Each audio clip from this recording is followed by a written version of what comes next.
வணக்கம். நீலா கார்டனுக்கு உங்களை வரவேற்கிறேன். வாங்க எங்கள் தோட்டத்தை பார்ப்போம். சப்ஸ்கிரைப் பண்ணுங்கள், லைக் பண்ணுங்கள், ஷேர் பண்ணுங்கள். வாங்க வீடியோக்குள்ளே போவோம். வாங்க இன்றைக்கி என்ன பார்ப்போன்னா நோனி செடியை பற்றி பார்ப்போம். வாங்க நோனி பழம் சிறப்பானது. இப்போ நோனி சாறு லிட்ரு 800 900 1000 இப்படி விற்காங்க. எல்லா நோயையும் குணப்படுத்துதுன்னு சொல்கிறாங்க.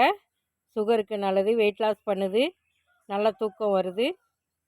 இப்படி இப்போ நோனி எல்லா நோயையும் குணமாக்குது. இந்த செடியை நான் வாங்கி இங்கே வீட்டில் வச்சுருக்கேன். எனக்கு ஒரு ஃப்ரெண்டு கொடுத்தாங்க. தூத்துக்குடியிலேருந்து என்னோடய ஃப்ரெண்டு ஒருத்தர் கொடுத்தாங்க.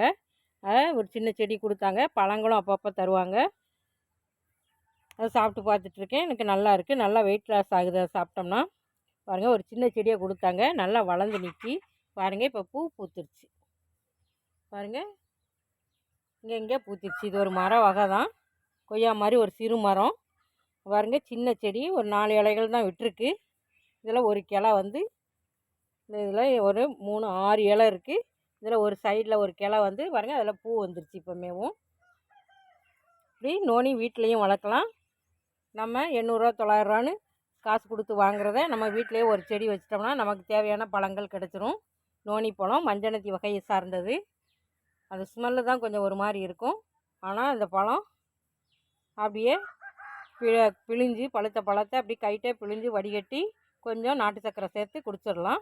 நல்லா டேஸ்ட்டாகவும் இருக்குது. எல்லா நோய்களையும் குணமாக்குது. அப்படிப்பட்ட நோனியை வீட்டில் அனைவரும் வளர்த்து பயன்பெறுமாறு அன்போடு கேட்டுக்கிறேன். வீடியோ பார்த்ததுக்கு நன்றி. Happy gardening.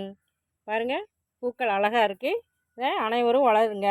இன்னும் ஒரு மாதத்தில் பழம் நமக்கு கிடச்சிரும். Happy gardening. வாழ்க வளமுடன்.